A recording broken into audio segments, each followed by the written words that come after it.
Hello बच्चों, स्वागत है आप सबका हमारे अपने चैनल साइंस इन 3D में। तो आज के सेशन में हम ऑक्सीडेशन नंबर के बारे में जानेंगे। देखो, ये ऑक्सीडेशन नंबर आपको बड़ा बोरिंग टॉपिक लगता होगा क्योंकि आज तक इसको बड़े बोरिंग तरीके से समझते आए हो, बट आज इसको बड़े इंटरेस्टिंग वे में समझेंगे 3D में। देखो, एक चीज़ जान लो कि ऑक्सीडेशन नंबर पता करने के लिए हमें स्ट्रक्चर का पता होना बहुत ज़रूरी है। और स्ट्रक्चर तो तभी अच्छे से समझ में आएगा जब आप उसको 3D में विजुलाइज कर पाओगे, है ना। चलो, तो ये ऑक्सीडेशन नंबर होता क्या है भला, है ना। तो ये ऑक्सीडेशन नंबर किसी भी कंपाउंड में एक एटम की एबिलिटी होती है कि वो इलेक्ट्रॉन को गेन करे या फिर लूज करे। उसी एबिलिटी को हम क्या कहेंगे, ऑक्सीडेशन नंबर। सही है, ठीक है। तो अब एक एटम जो है वो गेन भी कर सकता है, लूज भी कर सकता है ना। तो बहुत सारे पॉसिबिलिटी है। तो कब गेन करेगा, कब लूज करेगा, इस पूरी कहानी को आज के वीडियो में हम समझेंगे, ठीक है। तो पहला पॉसिबिलिटी ये देखते हैं कि हमारे पास एक कंपाउंड है जहाँ पे वो सेम टाइप ऑफ एटम से जुड़ा हुआ है। यहाँ पे आप देख सकते हो H2 है, S8 है, मतलब हाइड्रोजन मॉलिक्यूल है और सल्फर मॉलिक्यूल है ना। हाइड्रोजन तो सिंपल मॉलिक्यूल है, ये आप देख सकते हैं, इसका क्राउन स्ट्रक्चर होता है सल्फर का, है ना। तो अब जब सेम टाइप ऑफ एटम्स होंगे तो क्या होगा, है ना। इस कहानी को समझते हैं। देखो, पहली चीज आपको तो पता ही होगी कि कोई भी अगर बॉन्ड बनता है तो वो 2 इलेक्ट्रॉन से ही बॉन्ड बनता है, तभी हम उसको बॉन्ड कहते हैं, जब 2 इलेक्ट्रॉन्स हो, है ना। तो एक बॉन्ड में 2 इलेक्ट्रॉन्स के कंट्रीब्यूशन से ही वो बॉन्ड बनेगा, ठीक है। तो अब देखते हैं हाइड्रोजन के केस में क्या रहेगी उसकी पॉसिबिलिटी ऑक्सीडेशन नंबर की। यहाँ पे आप देख सकते हो 0। ये कहानी कैसे आई, चीज को समझ लेते हैं। देखो, अगर इस बॉन्ड को तोड़ने की कोशिश करोगे या फिर खींचने की कोशिश करोगे तो कौन किस में ज्यादा जान होगी। अब इस चीज को इस तरीके से समझना, आपने टग ऑफ वॉर तो देखा होगा स्कूल में, है ना, कि भैया एक टीम इधर से खींच रही है, दूसरी टीम उधर से खींच रही है, कौन उस रस्सी को खींच पाएगी अपनी तरफ, जिसके पास ज्यादा जान होगा। सिमिलरली अगर हम केमिस्ट्री लैंग्वेज में इस चीज को समझेंगे तो इसको इलेक्ट्रोनेगेटिविटी कहते हैं। देखो, अब इन दोनों में से कौन इलेक्ट्रोनेगेटिव है, दोनों सेम ही है भैया, है ना। तो दोनों के पास बराबर सेम ही है, तो इसीलिए इसका ऑक्सीडेशन नंबर जो होता है 0 होता है। तो कोई भी मॉलिक्यूल, है ना, जिसमें सेम टाइप ऑफ एटम्स हो, अगर उस बॉन्ड को आप अगर खींचने की कोशिश करोगे तो मतलब दोनों उन इलेक्ट्रॉन्स पे बराबर हक जमाएंगे, ये तेरा भी है मेरा भी है, तो इसलिए इसका ऑक्सीडेशन नंबर 0 होता है, ठीक है। दूसरा एग्जांपल देख लेते हैं। यहाँ पे आपने सल्फर का मॉलिक्यूल देख रखा है, एसिड मॉलिक्यूल, है ना। तो अगर इस मॉलिक्यूल को देखें, यहाँ पे भी सल्फर के बीच में बॉन्ड्स है। अगर इस बॉन्ड को भी हम एनालाइज करें तो बराबर हक हर किसी एटम के पास है ना। उन दोनों इलेक्ट्रॉन्स पे बराबर हक हर किसी एटम के पास है, तो इसीलिए इनके ऊपर भी ऑक्सीडेशन नंबर क्या होगा, 0 होगा, है ना। तो एक चीज तो हमें समझ में आ गई, जब भी कोई हमारे पास मॉलिक्यूल हो, कंपाउंड हो जिसमें सेम टाइप ऑफ एटम्स हो, तो आंख बंद करके क्या बोलने का, उसका ऑक्सीडेशन नंबर 0, ठीक है। चलो, अब अगला एग्जांपल देख लेते हैं, ठीक है। यहां पे आप देख सकते हो हाइड्रोजन 2 तरीके के कंपाउंड्स के, मतलब 2 तरह के एटम्स के साथ बॉन्डेड है। समझ लेते हैं कौन कौन से एटम है, ये किस क्लास को बिलोंग करते हैं। देखो, यहाँ पे हाइड्रोजन इलेक्ट्रोनेगेटिव एलिमेंट के साथ बॉन्डेड है ना, मतलब नॉन मेटल के साथ। यहाँ पे इलेक्ट्रोपॉजिटिव माने मेटल के साथ हाइड्रोजन बॉन्डेड है। अब जब इलेक्ट्रोनेगेटिव एटम के साथ बॉन्डेड होगा हाइड्रोजन, या फिर नॉन मेटल के साथ बॉन्डेड होगा, तो हाइड्रोजन तो कमजोर है उनके सामने, तो हाइड्रोजन क्या करेगा, इलेक्ट्रॉन को मतलब छोड़ देगा। जब छोड़ेगा तो अब यहाँ पे एक बॉन्ड के इलेक्ट्रॉन को छोड़ रहा है, तो इसके ऊपर +1, यहाँ पे भी इस वाले हाइड्रोजन पे भी +1, बट सल्फर दोनों को एक्सेप्ट कर रहा है, तो इसलिए एक यहाँ से किया, एक यहाँ से किया। एक्सेप्ट करना मतलब नेगेटिव, है ना, लूज करना मतलब पॉजिटिव, है ना। तो ये तो केमिस्ट्री टर्मिनोलॉजी है ना। चलो, तो अगर नेगेटिव कब आएगा, जब एक्सेप्ट करेगा। तो यहाँ पे 2 बॉन्ड के पेयर को एक्सेप्ट कर रहा है, तो इसीलिए इसके ऊपर -2 है, ठीक है। तो हाइड्रोजन यहाँ पे हमने देखा कि हाइड्रोजन के ऊपर +1 ऑक्सीडेशन स्टेट होता है, कब, जब वो इलेक्ट्रोनेगेटिव एलिमेंट के साथ या नॉन मेटल के साथ बॉन्डेड हो बराबर। अब देखते हैं हाइड्रोजन जब इलेक्ट्रोपॉजिटिव एलिमेंट के साथ बॉन्डेड होगा, अब ये क्या कहेगा, भैया तेरे सामने तो मैं कमजोर नहीं हूं, है ना, तेरे से ज्यादा जान है मेरे में, है ना। तो वो क्या करेगा, हाइड्रोजन इलेक्ट्रॉन को अपने तरफ खींच लेगा। अब बेचारा ये क्या मान ही जाएगा कि भैया भाई तू ही रख ले, मैं कमज़ोर हुई, मेरी बस की नहीं है इन इलेक्ट्रॉन्स को रखना, है ना। तो लिथियम क्या करेगा, वो इलेक्ट्रॉन पेयर को छोड़ देगा, हाइड्रोजन एक्सेप्ट करेगा। तो यहाँ पे आप देख सकते हो हाइड्रोजन के ऊपर क्या है, -1 ऑक्सीडेशन स्टेट है। तो यहाँ पे आपने देखा कि हाइड्रोजन +1 भी शो कर सकता है, -1 भी शो कर सकता है। +1 कब, जब वो इलेक्ट्रो नेगेटिव एलिमेंट के साथ बॉन्डेड हो, और -1 कब, जब वो इलेक्ट्रो पॉजिटिव एलिमेंट के साथ बॉन्डेड हो। ठीक है, इतनी कहानी सबको समझ में आ गई। चलो, अभी आपने देखा कि +1 ऑक्सीडेशन स्टेट भी हो सकता है ना, हाइड्रोजन का। तो हाइड्रोजन आप देख सकते हो इस पर्टिकुलर ग्रुप में आता है, ग्रुप 1 में, है ना। ये रही क्लासरूम ऑफ एलिमेंट्स, मतलब ये समझ लो आपकी एक क्लासरूम है जिसमें यहाँ पे अलग अलग बच्चे बैठे हुए हैं, है ना, अलग अलग एलिमेंट्स हैं। ये क्लासरूम है, अच्छे तरीके से क्लासीफाई कर रखा है ना इस चीज़ को। ठीक है, तो यहाँ पे आप देख सकते हो जो भी ग्रुप 1 एलिमेंट्स हैं, है ना, एल्कली मेटल्स, हमने हाइड्रोजन का तो देख लिया, वो तो बदलता है, पलटू आदमी है ना, कभी -1 शो करेगा, कभी +1 शो करेगा। बट बाकी के एल्कली मेटल्स के बारे में क्या, ठीक है, वो भी +1 शो करते हैं। आप कहोगे कैसे, सबूत दिखाओ, लेके आया भैया। पोटेशियम का एग्जाम्पल ले लेते हैं, ठीक है, एक एलिमेंट ले लिया पोटेशियम, ठीक है।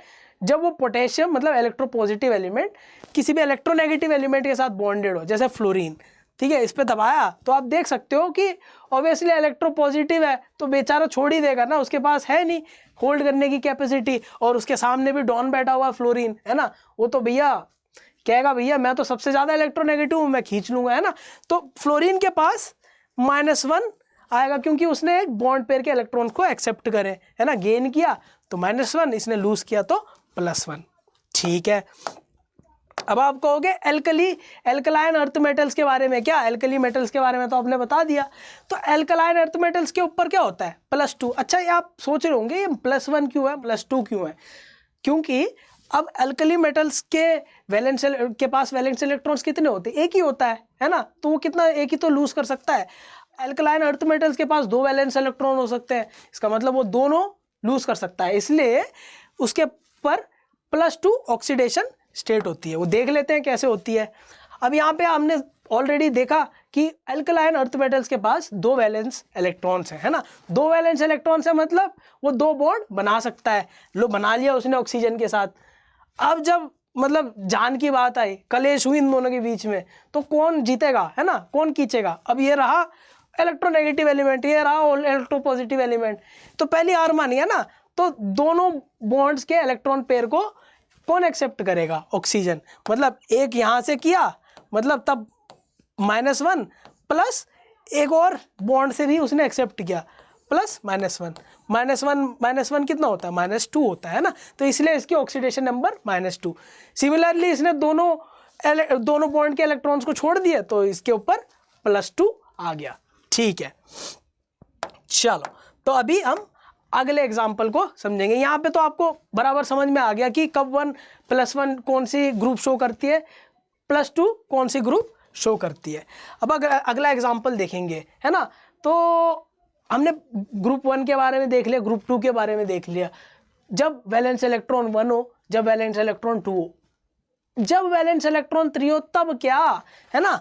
तो हमने ग्रुप 13 एलिमेंट ले रखा है यहाँ पे एल्यूमिनियम, इसमें कितने होते हैं, वैलेंस इलेक्ट्रॉन 3 होते हैं, मतलब ये 3 बॉन्ड बना सकता है। यहाँ पे ये रहा 2 बॉन्ड, है ना, यहाँ पे एक ऑक्सीजन के साथ 2 बॉन्ड और बीच में एक ऑक्सीजन के साथ एक बॉन्ड, ये रही स्ट्रक्चर एल्यूमिनियम ऑक्साइड की। ठीक है, तो यहाँ पे आप देख सकते हो 3-3 बॉन्ड है ना, एक एल्यूमिनियम 3-3 बॉन्ड बना रहा है।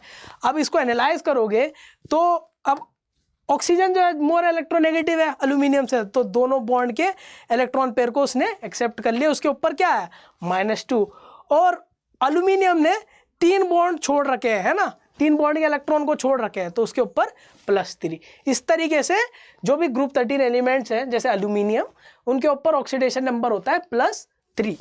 चलो, ये आ गया सबको समझ में। चलो, अब बात करते हैं डॉन की, है ना। कौन है डॉन, ये है फ्लोरीन, है ना। तो ये सबसे ज़्यादा इलेक्ट्रोनेगेटिव है ना, इसके सामने कोई टिक नहीं पाएगा, है ना। ऐसा होता है ना क्लासरूम में, भैया हाँ मेरे से पंगा मत ले लियो, है ना, मेरे सामने तो टिक नहीं पाएगा। ऐसा ही है कुछ इस पीरियोडिक टेबल में, है ना, इस क्लासरूम ऑफ एलिमेंट्स में फ्लोरीन, है ना, तो उसके बाद सबसे ज़्यादा जान है, मतलब most electronegative element in the periodic table. तो वो तो भैया अब उसके सामने टेरागोन बेचारा सोडियम, है ना, जो इलेक्ट्रोपॉजिटिव एलिमेंट है, वो तो इलेक्ट्रॉन छोड़ेगा ही, है ना। तो इलेक्ट्रॉन पेयर फ्लोरीन ने एक्सेप्ट किया, तो उसके ऊपर क्या है, -1 ऑक्सीडेशन नंबर इसने छोड़ा, तो इसके ऊपर आया +1 ऑक्सीडेशन नंबर। तो एक चीज़ तो हमें समझ में आ गई, क्या कि भैया फ्लोरीन के सामने कोई भी टिक जाए, कोई भी एटम आ जाए, तो फ्लोरीन इलेक्ट्रॉन ले जाएगा, मतलब उसके ऊपर -1 ऑक्सीडेशन नंबर होगी। चलो नाइस। चलो अब बात कर लेते हैं ऑक्सीजन की, है ना। ऑक्सीजन मतलब अभी शांत बैठा है, अभी तक आपने ऑक्सीजन के बारे में बात नहीं करी है, अब कर लेते हैं बात, है ना। चलो अब ऑक्सीजन की बात करते हैं। देखो ऑक्सीजन जो है, ऑक्सीजन अलग अलग ऑक्सीडेशन नंबर शो कर सकता है ना, ठीक है।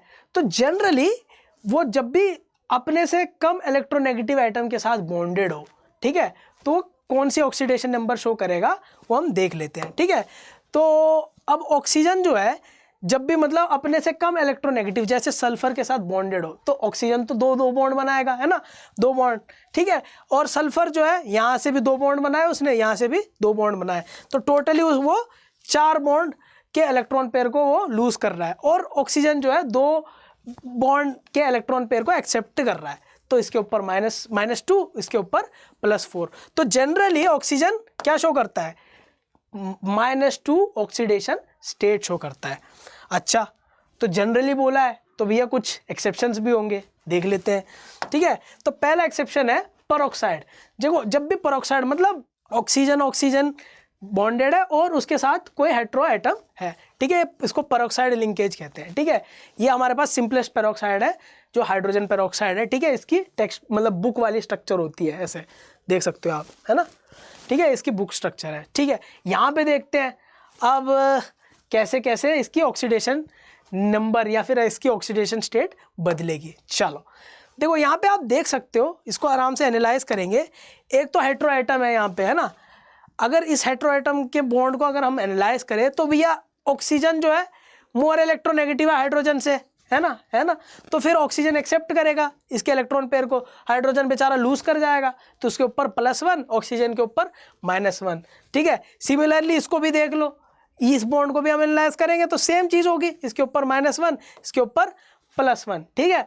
बट अब यहाँ पे आप एक बॉन्ड देख सकते हो, ठीक है, जो ऑक्सीजन के मतलब बराबर वाले एटम के बीच में, मतलब सेम एटम के बीच में बॉन्ड है। अब इसको मतलब इसको एनालाइज करेंगे तो क्या होगा, इसको खींचेगा तो क्या होगा, कौन एक्सेप्ट करेगा इलेक्ट्रॉन पेयर को।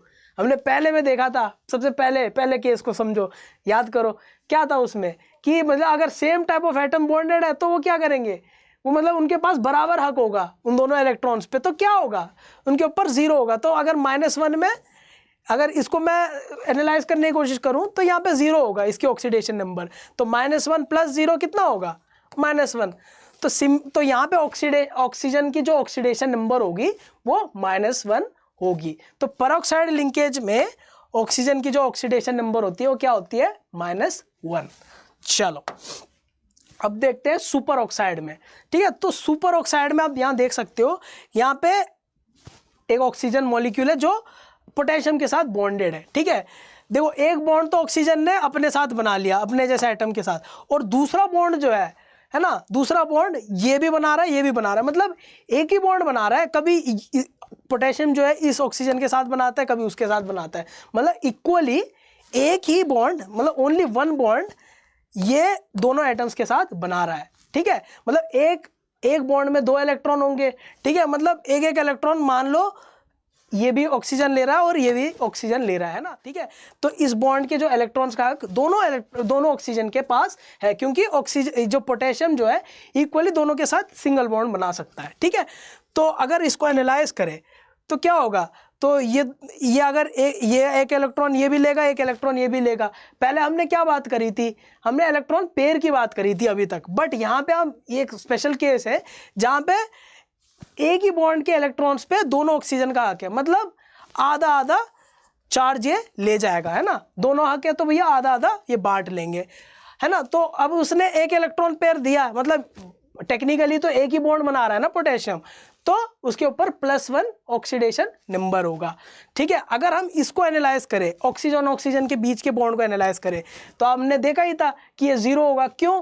क्योंकि भैया बराबर एटम है, तो एक ही एटम है, तो भैया ये इनके बीच में ऑक्सीडेशन नंबर 0 होगी। तो -½ + 0 कितना होगा? -½ तो ये एक फ्रैक्शनल ऑक्सीडेशन नंबर हमारे पास हमको देखने को मिलता है सुपर ऑक्साइड के केस में। ठीक है, तो सुपर ऑक्साइड में ऑक्सीजन की जो ऑक्सीडेशन नंबर होगी क्या होगी?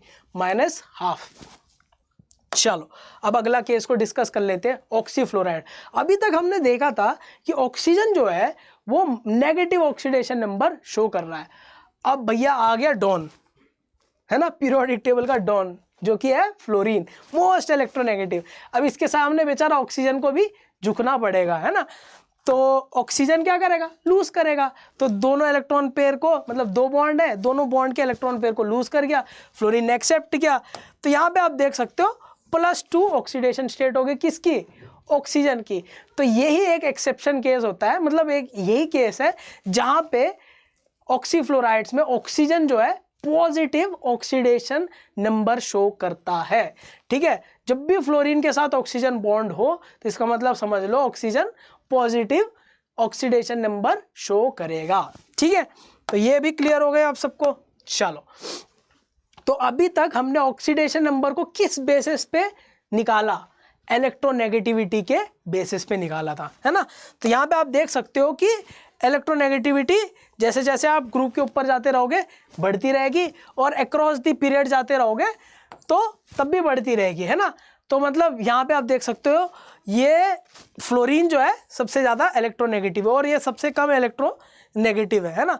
तो ऐसे यहाँ पे सबसे कम इलेक्ट्रोनेगेटिव वाले एलिमेंट्स इस वाले ग्रुप में और सबसे ज़्यादा इस वाले ग्रुप में है। ठीक है, तो अभी एक एग्जांपल देख लेते हैं। यहाँ पे आप देख सकते हो HCl। अब ये बताओ इसमें सबसे ज़्यादा इलेक्ट्रोनेगेटिव कौन है इन दोनों में से? देखो हाइड्रोजन यहाँ पे आ रहा है, क्लोरीन यहाँ पे आ रहा है। जैसे मैंने बोला ये सबसे कम वाले होंगे, ये सबसे ज़्यादा वाले होंगे, तो ऑब्वियसली क्लोरीन सबसे ज़्यादा इलेक्ट्रोनेगेटिव है ना। तो क्या होगा? तो भैया ये इलेक्ट्रॉन्स को एक्सेप्ट करेगा और हाइड्रोजन लूज कर जाएगा। तो यही होता है बेसिस ऑक्सीडेशन नंबर को निकालने का। तो ऑक्सीजन के हाइड्रोजन के ऊपर आया +1 और क्लोरीन के ऊपर आया -1। चलो, तो आप कहोगे कि अभी तक तो सर आपने तो सिर्फ बॉन्ड्स जो है 2 एटम्स के बीच में दिखा रखी हैं, है ना। एक कंपाउंड में सिर्फ 2 तरीके के एटम्स हैं, बट अगर 3 तरीके के एटम्स हो तो क्या, वो तो दिखाओ। लो ले आए हम आपके सामने। तो यहाँ पे आप देख सकते हो बीच में क्लोरीन है, ठीक है, और यहाँ पे पोटेशियम है। ठीक है, इस बॉन्ड को देखेंगे, एनालाइज करेंगे स्ट्रक्चर को। देखो यहाँ पे 2 बॉन्ड है, ठीक है, दोनों बॉन्ड के इलेक्ट्रॉन्स को ऑक्सीजन ज़्यादा इलेक्ट्रोनेगेटिव है तो ऑब्वियसली एक्सेप्ट करेगा, तो -2। यहाँ पे क्लोरीन ने 2 छोड़े, मतलब इसके ऊपर अभी +2 का चार्ज है। अब इन दोनों बॉन्ड्स को भी एनालाइज करेंगे, ये भी क्लोरीन छोड़ देगा, ठीक है, इसके ऊपर दोबारा +2 आ गया। ठीक है, यहाँ पे ऑक्सीजन ने एक्सेप्ट किया तो -2। ठीक है, अब यहाँ पे देखते हैं एक बॉन्ड है तो ऑब्वियसली ऑक्सीजन तो एक्सेप्ट ही करेगा, खींच ही लेगा। ठीक है, क्लोरीन छोड़ ही देगा, तो इसके ऊपर टोटल क्लोरीन के ऊपर +5 आया। ठीक है, यहाँ पे 2, यहाँ पे 2, यहाँ पे 1 छोड़े उसने। ठीक है, और ऑक्सीजन ने यहाँ पे 1 एक्सेप्ट किया, मतलब -1 प्लस यहाँ पे देखो, यहाँ पे भी इलेक्ट्रोपॉजिटिव एलिमेंट है, यहाँ पे भी छोड़ देगा पोटेशियम, तो इसके ऊपर +1 और इसने एक्सेप्ट किया तो दोबारा -1। ठीक है, तो इस वजह से ऑक्सीजन के ऊपर -2। ठीक है, तो यहाँ पे आप देख सकते हो क्लोरीन का पॉजिटिव ऑक्सीडेशन स्टेट है, मतलब +5। ठीक है, तो जब 3 तरीके के एटम्स हो तब भी आप देख सकते हो कि मतलब हम आराम से निकाल सकते हैं बराबर। तो ये थे कुछ रूल्स ऑक्सीडेशन नंबर को समझने के लिए। अगर वीडियो अच्छी लगी तो कमेंट करके ज़रूर बताना और अपने दोस्तों के साथ शेयर करना मत भूलना। और ऐसी वीडियोस देखने के लिए हमारे चैनल को सब्सक्राइब करो, वीडियो को लाइक करो। जल्दी मिलेंगे अगले वीडियो के साथ, तब तक के लिए गुड बाय, टेक केयर।